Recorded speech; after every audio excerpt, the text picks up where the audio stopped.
Welcome to the Darkest Page podcast. Come, gather round and listen to the tale of The Familiar by Joseph Sheridan Fenu. Chapter 1. Footsteps. I was a young man at the time, and intimately acquainted with some of the actors in this strange tale. The impression which its incidents made on me, therefore, were deep and lasting. I shall now endeavour with precision to relate them all, combining, of course, in the narrative whatever I have learned from various sources, tending, however imperfectly, to illuminate the darkness which involves its progress and termination. Somewhere about the year 1794, the younger brother of a certain baronet, whom I shall call Sir James Barton, returned to Dublin. He had served in the navy with some distinction, having commanded one of His Majesty's frigates during the greater part of the American War. Captain Barton was apparently some 43 years of age. He was an intelligent and agreeable companion when he pleased it, though generally reserved and occasionally even moody. In society, however, he deported himself as a man of the world and a gentleman. He had not contracted any of the noisy brusqueness sometimes acquired at sea.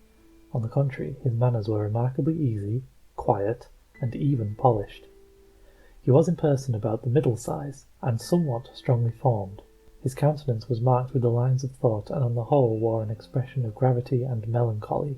Being, however, as I have said, a man of perfect breeding, as well as of good family and in affluent circumstances, he had, of course, ready access to the best society of Dublin without the necessity of any other credentials.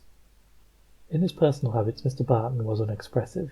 He occupied lodgings in one of the then fashionable streets in the south side of the town, kept but one horse and one servant, and though a reputed freethinker, yet lived an orderly and a moral life, indulging neither in gaming, drinking, nor any other vicious pursuit, living very much to himself, without forming intimacies or choosing any companions, and appearing to mix in gay society rather for the sake of its bustle and distraction, than for any opportunities it offered of interchanging thought or feeling with its votaries. Barton was, therefore, pronounced a saving, prudent, unsocial sort of fellow, who bid fair to maintain his celibacy alike against stratagem and assault, and was likely to live to a good old age, die rich, and leave his money to an hospital. It was now apparent, however, that the nature of Mr. Barton's plans had been totally misconceived. A young lady, whom I shall call Miss Montague, was at this time introduced into the gay world by her aunt, the Dowager Lady L. Miss Montague was decidedly pretty and accomplished, and having some natural cleverness and a great deal of gaiety, became for a while a reigning toast. Her popularity, however, gained her for a time nothing more than the unsubstantial admiration which, however pleasant as an incense to vanity, is by no means necessarily antecedent to matrimony, for, unhappily for the young lady in question, it was an understood thing that, beyond her personal attractions, she had no kind of earthly provision. Such being the state of affairs, it will readily be believed that no little surprise was consequent upon the appearance of Captain Barton as the avowed lover of the penniless Miss Montague. His suit prospered as might have been expected, and in a short time it was communicated by the old Lady L to each of her 150 particular friends in succession that Captain Barton had actually tendered proposals of marriage, with her approbation, to her niece, Miss Montague, who had moreover accepted the offer of his hand, conditionally upon the consent of her father, who was then upon his homeward voyage from India, and expected in 2 or 3 weeks at the furthest. About this consent there could be no doubt. The delay, therefore, was one merely of form. They were looked upon as absolutely engaged, and Lady L, with a rigour of old-fashioned decorum, with which her niece would, no doubt, gladly have dispensed, withdrew her henceforth from all further participation in the gaieties of the town. Captain Barton was a constant visitor as well as a frequent guest at the house, and was permitted all the privileges of intimacy which a betrothed suitor is usually accorded. Such was the relation of parties, when the mysterious circumstances which darken this narrative first began to unfold themselves. Lady L resided in a handsome mansion at the north side of Dublin, and Captain Barton's lodgings, as we have already said, were situated at the south. The distance intervening was considerable, and it was Captain Barton's habit generally to walk home without an attendant, as often as he passed the evening with the old lady and her fair charge. His shortest way in such nocturnal walks lay, for a considerable space, through a line of streets which had as yet merely been laid out, and little more than the foundations of the houses constructed. One night, shortly after his engagement with Miss Montague had commenced, he happened to remain unusually late, in company with her and Lady L.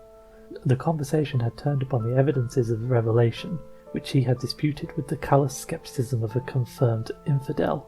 What were called French principles had in those days found their way a good deal into fashionable society, especially that portion of it which professed allegiance to Whiggism, and neither the old lady nor her charge were so perfectly free from the taint as to look upon Mr. Barton's views as any serious objection to the proposed union.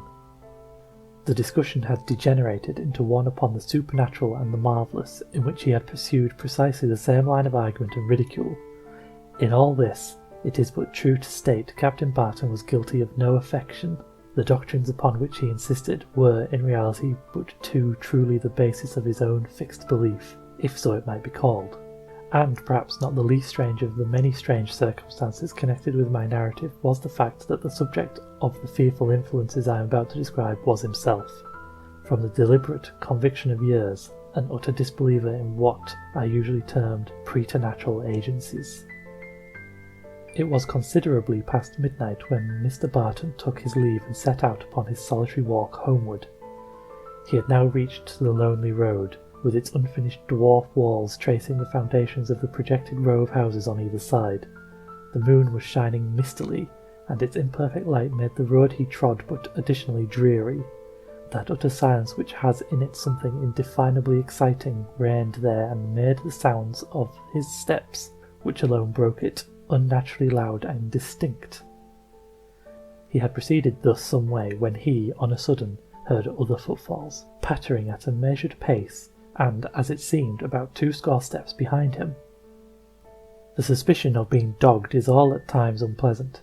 It is, however, especially so in a spot so lonely, and this suspicion became so strong in the mind of Captain Barton that he abruptly turned about to confront his pursuer. But, though there was quite sufficient moonlight to disclose any object upon the road he had traversed, no form of any kind was visible there.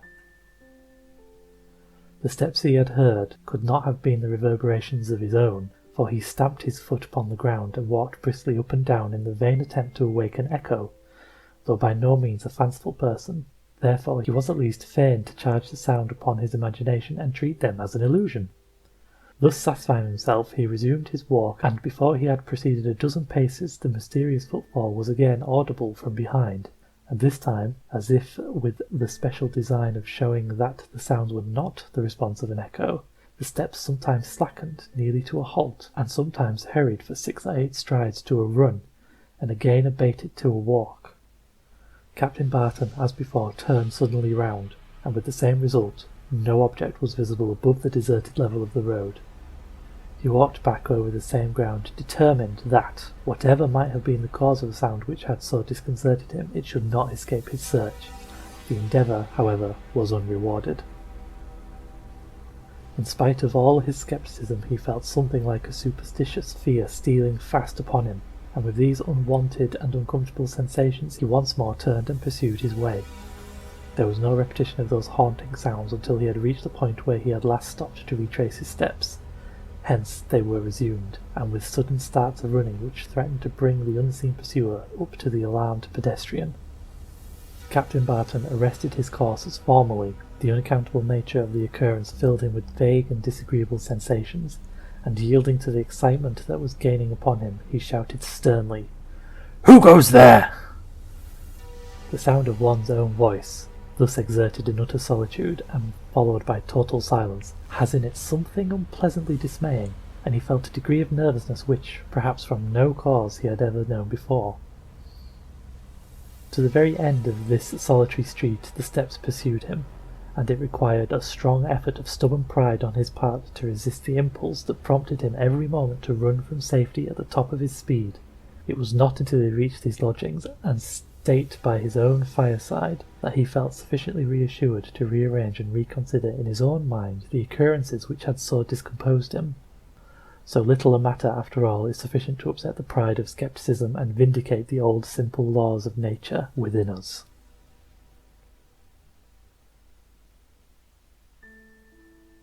Chapter 2. The Watcher.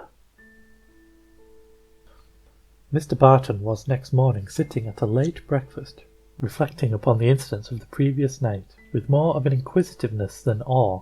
So speedily do gloomy impressions upon the fancy disappear under the cheerful influence of day, when a letter, just delivered by the postman, was placed upon the table before him. There was nothing remarkable in the address of this missive, except that it was written in a hand which he did not know. Perhaps it was disguised, for the tall, narrow characters were sloped backward, and with the self-inflicted suspense which we often see practised in such cases, he puzzled over the inscription for a full minute before he broke the seal. When he did so, he read the following words, written in the same hand. Mr. Barton, late captain of the Dolphin, is warned of danger. He will do wisely to avoid Street. Here the locality of his last night's adventure was named. If he walks there as usual, he will meet with something unlucky. Let him take warning, once and for all, for he has reason to dread the Watcher. Captain Barton read and reread this strange effusion. In every light and in every direction he turned it over and over. He examined the paper on which it was written, and scrutinized the handwriting once more. Defeated here, he turned to the seal. It was nothing but a patch of wax, upon which the accidental impression of the thumb was imperfectly visible. There was not the slightest mark or clue of any kind to lead him to even a guess as to its possible origin. The writer's object seemed a friendly one, and yet he subscribed himself as one whom he had reason to dread. Although the letter, its author, and its real purpose were to him an inexplicable puzzle, and one, moreover, unpleasantly suggestive, in his mind, of other associations connected with his last night's adventure. In obedience to some feeling, perhaps of pride, Mr. Barton did not communicate, even to his intended bride, the occurrences which I have just detailed. Trifling as they might appear, they had in reality most disagreeably affected his imagination, and he cared not to disclose even to the young lady in question what she might possibly look upon as evidence of weakness. The letter might very well be but a hoax, and the mysterious footfall but a delusion or a trick. But although he affected to treat the whole affair as unworthy of a thought, it yet haunted him pertinaciously, tormenting him with perplexing doubts and depressing him with undefined apprehensions. Certain it is that for a considerable time afterwards he carefully avoided the street indicated in the letter as a scene of danger. It was not until about a week after the receipt of the letter, which I have transcribed, that anything further occurred to remind Captain Barton of its contents, or to counteract the gradual disappearance from his mind of the disagreeable impressions then received. He was returning one night, after the interval I have stated, from the theatre, which was then situated in Crow Street, and having there seen Miss Montague and Lady L into their carriage, he loitered for some time with 2 or 3 acquaintances. With these, however, he parted close to the college and pursued his way alone. It was now fully 1 o'clock, and the streets were quite deserted. During the whole of his walk with the companions from whom he had just parted, he had been at times painfully aware of the sound of steps, as it seemed, dogging them on their way. Once or twice he had looked back, in the uneasy anticipation that he was again about to experience the same mysterious annoyance which had so disconcerted him a week before, and earnestly hoping that he might see some form to account naturally for the sounds. But the street was deserted. No one was visible. Proceeding now quite alone upon his homeward way, he grew really nervous and uncomfortable, as he became sensible, with increased distractedness, of well-known and now absolutely dreaded sounds. By the side of the dead wall which bounded the college park, the sounds followed, recommencing almost simultaneously with his own steps. The same unequal pace, sometimes slow, sometimes for a score yards or so, quickened almost to a run, was audible from behind him. Again and again he turned. Quickly and stealthily he glanced over his shoulder, almost at every half-dozen steps, but no one was visible. The irritation of this intangible and unseen pursuit became gradually all but intolerable, and when at last he reached his home his nerves were strung to such a pitch of excitement that he could not rest, and did not attempt even to lie down until after the daylight had broken. He was awakened by a knock at his chamber door, and his servants, entering, handed him several letters which had just been received by the penny post. One among them instantly arrested his attention. A single glance at the direction aroused him thoroughly. He at once recognised its character, and read as follows. "You may as well think, Captain Barton, to escape from your own shadow as from me. Do what you may, I will see you as often I please, and you shall see me. for I do not want to hide myself as you fancy. Do not let it trouble your rest, Captain Barton, for with a good conscience, what need you fear from the eye of the Watcher? It is scarcely necessary to dwell upon the feelings that accompanied a perusal of this strange communication. Captain Barton was observed to be unusually absent and out of spirits for several days afterwards, but no one divined the cause. Whatever he may think as to the phantom steps which followed him, there could be no possible illusion about the letters he had received, and to say the least, their immediate sequence upon the mysterious sounds which had haunted him was an odd coincidence. The whole circumstance was, in his own mind, vaguely and instinctively connected with certain passages in his past life, which of all others he hated to remember. It happened, however, that in addition to his own approaching nuptials, Captain Barton had just then, fortunately, perhaps for himself, some business of an engrossing kind connected with the adjustment of a large and long litigated claim upon certain properties. The hurry and excitement of business had its natural effect in gradually dispelling the gloom which had for a time occasionally oppressed him, and in a little while his spirits had entirely recovered their accustomed tone. During all this time, however, he was now and then dismayed by indistinct and half-heard repetitions of the same annoyance, and that in lonely places, in the daytime as well as after nightfall. These renewals of the strange impressions from which he had suffered so much were, however, desultory and faint, insomuch that often he really could not, to his own satisfaction, distinguish between them and the mere suggestions of an excited imagination. One evening he walked down to the House of Commons with a member, an acquaintance of his and mine. This was one of the few occasions upon which I may have been in company with Captain Barton. As we walked down together, I observed that he became absent and silent, and to a degree that seemed to argue the pressure of some urgent and absorbing anxiety. I afterwards learned that during the whole of our walk he had heard the well-known footsteps tracking him as we proceeded. This, however, was the last time he suffered from this phase of the persecution, of which he was already the anxious victim. A new and very different one was about to be presented.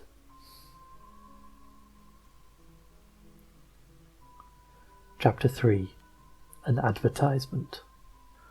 Of the new series of impressions which were afterwards gradually to work out his destiny, I that evening witnessed the fact, and but for its retention to the train of events which followed, the incident which scarcely have been now remembered by me.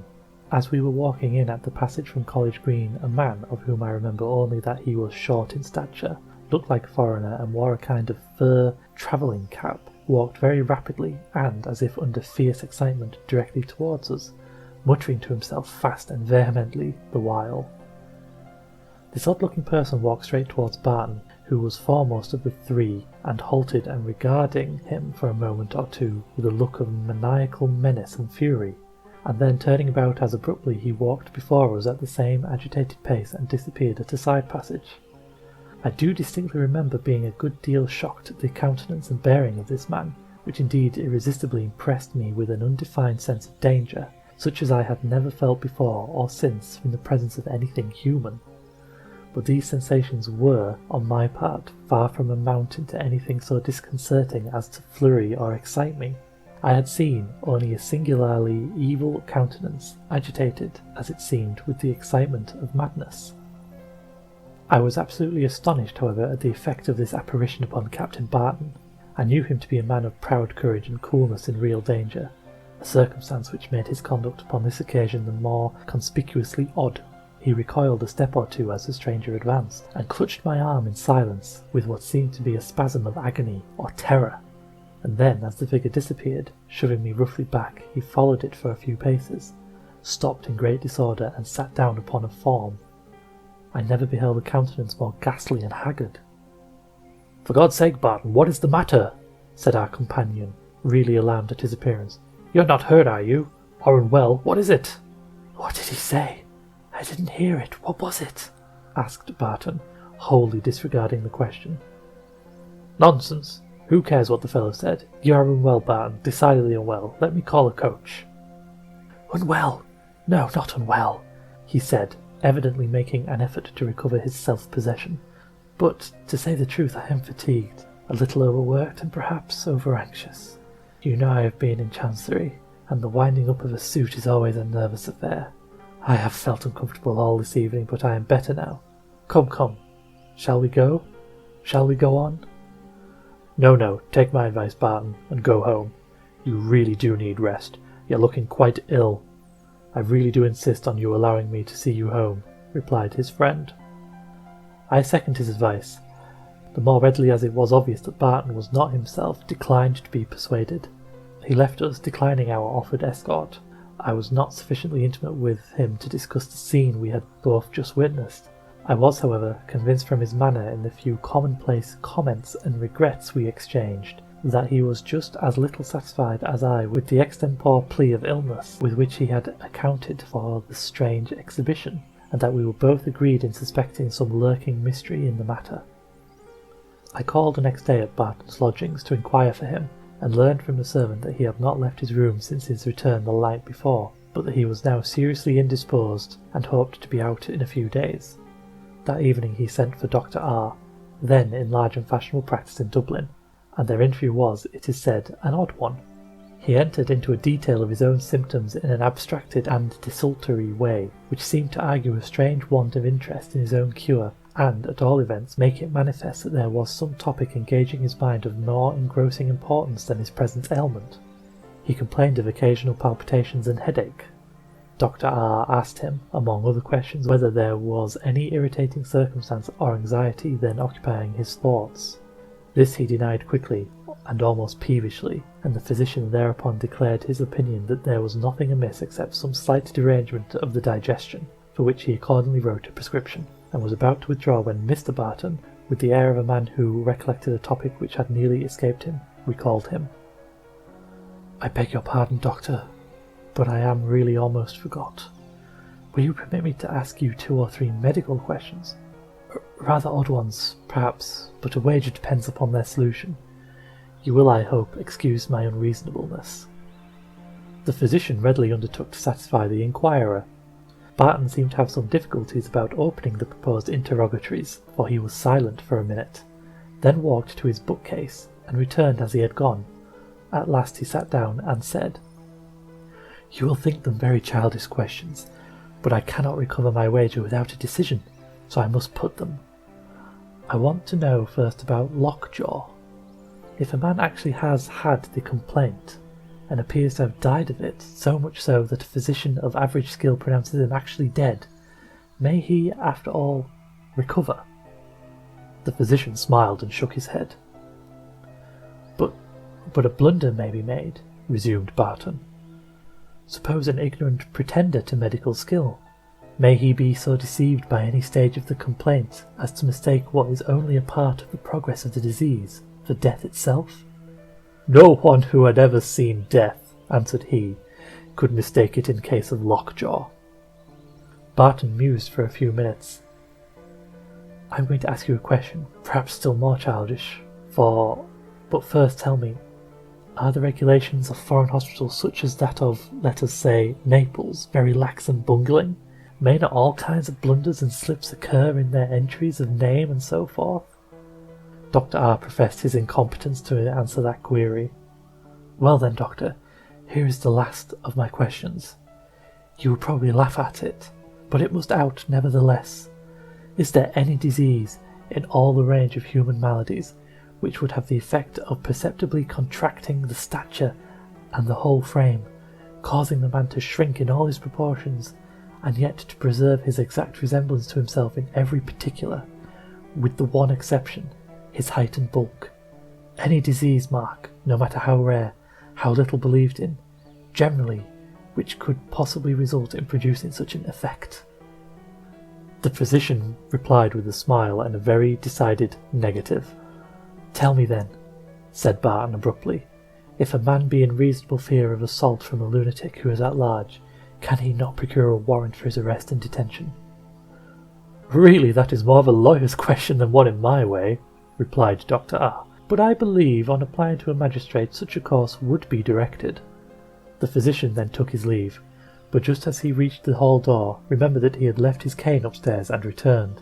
His reappearance was awkward, for a piece of paper, which he recognised as his own prescription, was slowly burning upon the fire, and Barton sitting close by with an expression of settled gloom and dismay. Dr. R had too much tact to observe what presented itself, but he had seen quite enough to assure him that the mind, and not the body of Captain Barton, was in reality the seat of suffering. A few days afterwards, the following advertisement appeared in the Dublin newspapers. If Sylvester Yelland, formerly a foremastman on board His Majesty's frigate Dolphin, or his nearest of kin, will apply to Mr. Hubert Smith, attorney, at his office, Dame Street, he or they may hear of something greatly to his or their advantage. Admission may be had at any hour up to 12 o'clock at night, should parties desire to avoid observation, and the strictest secrecy as to all communications intended to be confidential shall be honourably observed. The Dolphin, as I had mentioned, was the vessel which Captain Barton had commanded, and this circumstance, connected with the extraordinary exertions made by the circulation of handbills, etc., as well as by repeated advertisements, to secure for this strange notice the utmost possible publicity, suggested to Dr. R. the idea that Captain Barton's extreme uneasiness was somehow connected with the individual to whom the advertisement was addressed, and he himself the author of it. This, however, it is needless to add, was no more than a conjecture. No information whatsoever as to the real purpose of the advertisement was divulged by the agent, nor yet any hint as to who his employer might be.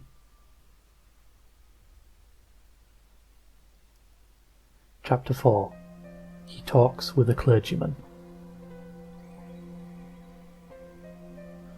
Mr. Barton, although he had latterly begun to earn for himself the character of an hypochondriac, was yet very far from deserving it. Though by no means lively, he had yet naturally what are termed even spirits, and was not subject to undue depressions. He soon, therefore, began to return to his former habits, and one of the earnest symptoms of this healthier tone of spirits was his appearing at a grand dinner of the Freemasons, of which worthy fraternity he was himself a brother. Barton, who had been at first gloomy and abstracted, drank much more freely than was his wont, possibly with the purpose of dispelling his own secret anxieties, and under the influence of good wine and pleasant company became gradually, unlike himself, talkative and even noisy. It was under this unwonted excitement that he left his company at about 10:30 o'clock, and as conviviality is a strong incentive to gallantry, it occurred to him to proceed forthwith to Lady L's and pass the remainder of the evening with her and his destined bride. Accordingly, he was soon at Street and chatting gaily with the ladies. It is not to be supported that Captain Barton had exceeded the limits which propriety prescribes to good fellowship. He had merely taken enough wine to raise his spirits, without, however, in the least degree unsteadying his mind or affecting his manners. With this undue elevation of spirits had supervened an entire oblivion or contempt of those undefined apprehensions which had for so long weighed upon his mind, and to a certain extent estranged him from society. But as the night wore away and his artificial gaiety began to flag, these painful feelings gradually intruded themselves again, and he grew abstracted and anxious as heretofore. He took his leave at length, with an unpleasant foreboding of some coming mischief, and with a mind haunted with 1,000 mysterious apprehensions, such as, even while he acutely felt their pressure, he nevertheless inwardly strove or affected to contemn. It was this profound defiance of which he regarded his own weakness which prompted him, upon the present occasion, to that course which brought about the adventure I am now about to relate. Mr. Barton might have easily called a coach, but he was conscious that his strong inclination to do so proceeded from no cause other than what he desperately persisted in representing to himself to be his own superstitious tremors. He might also have returned home by a route different from that against which he had been warned by his mysterious correspondent, but for the same reason he dismissed this idea also, and with a dogged and half-desperate resolution to force matters to a crisis of some kind, if there were any reality in the cause of his former suffering, and if not, satisfactorily to bring their delusiveness to the proof, he determined to follow precisely the course which he had trodden upon the night so painfully memorable in his own mind as that on which his strange persecution commenced. Though, sooth to say, the pilot who for the first time steers his vessel under the muzzles of a hostile battery never felt his resolution more severely tasked than did Captain Barton, as he breathlessly pursued this solitary path, a path which, spite of every effort of scepticism and reason, he felt to be infested by some, as respected him, malign being. He pursued his way steadily and rapidly, scarcely breathing from intensity of suspense. He, however, was troubled by no renewal of the dreaded footsteps, and was beginning to feel a return of confidence as, more than 3/4 of the way being accomplished with impunity, he approached the long line of twinkling oil lamps, which indicated the frequented streets.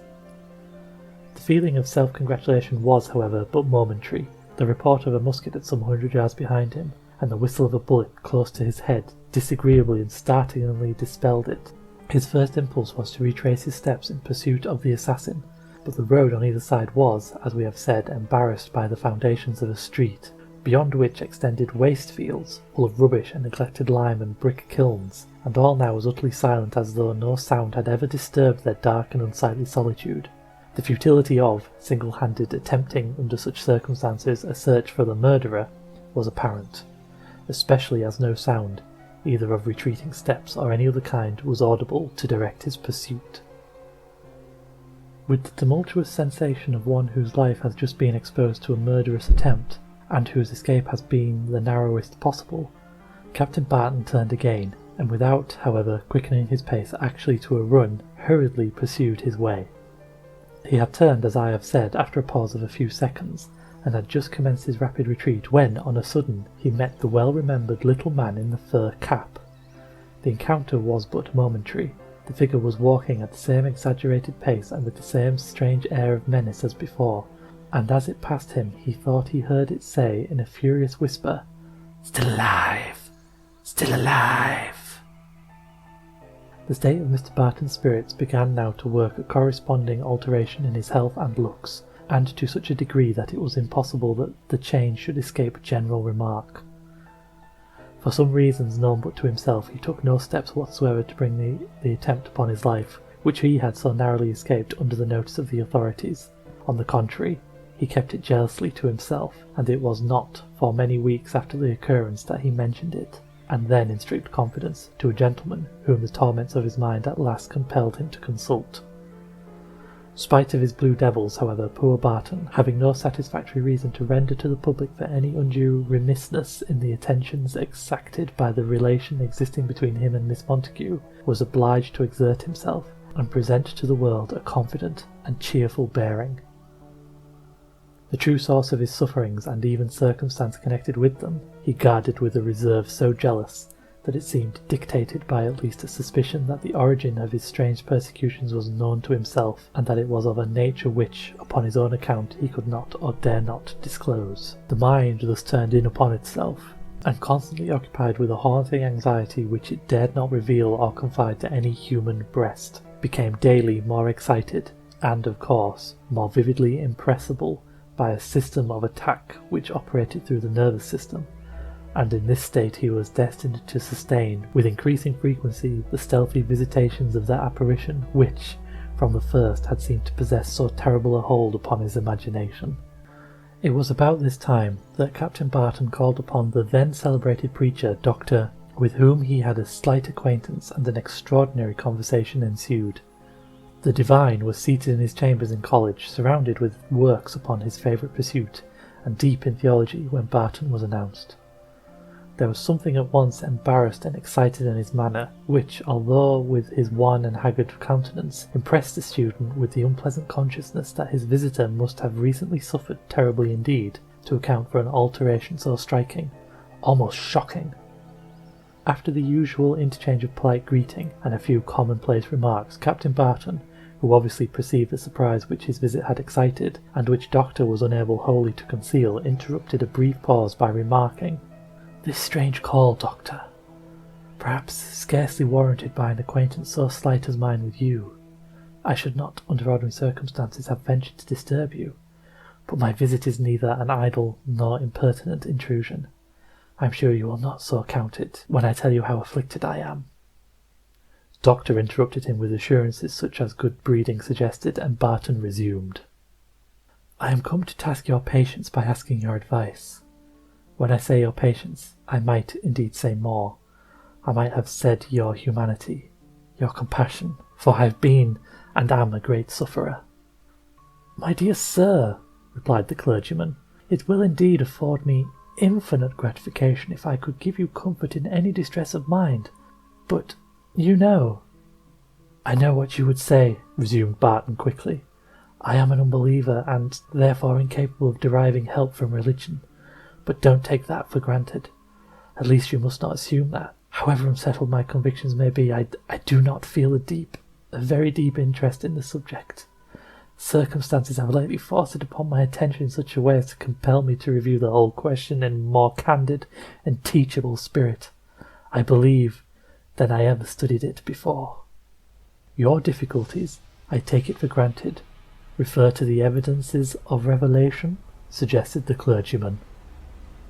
Why, no, not altogether. In fact, I am ashamed to say I have not considered even my objections sufficiently to state them connectedly, but there is one subject on which I feel a peculiar interest.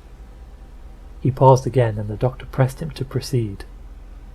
The fact is, said Barton, whatever may be my uncertainties as to the authenticity of what we are taught to call revelation, of one fact I am deeply and horribly convinced, that there does exist beyond this a spiritual world, a systems whose workings are generally in mercy hidden from us, the systems which may be, and which is sometimes particularly and terribly revealed. I'm sure I know, continued Barton with increased excitement, that there is a God, a dreadful God, and that retribution follows guilt in ways that the most mysterious and stupendous, by agencies the most inexplicable and terrific. There is a spiritual system. Great God, how I have been convinced. A system malignant and implacable and omnipotent, under whose persecutions I am and have been suffering the torments of the damned. Yes, sir, yes, the fires and frenzies of hell. As Barton spoke, his agitation became so vehement that the divine was shocked and even alarmed. The wild and excited rapidity with which he spoke, and above all, the indefinable horror that stamped his features, afforded a contrast to his ordinary cool and unimpassioned self-possession, striking and painful in the last degree.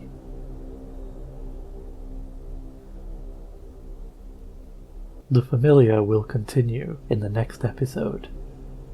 Until then, thank you for listening to The Darkest Page, and I wish you pleasant dreams.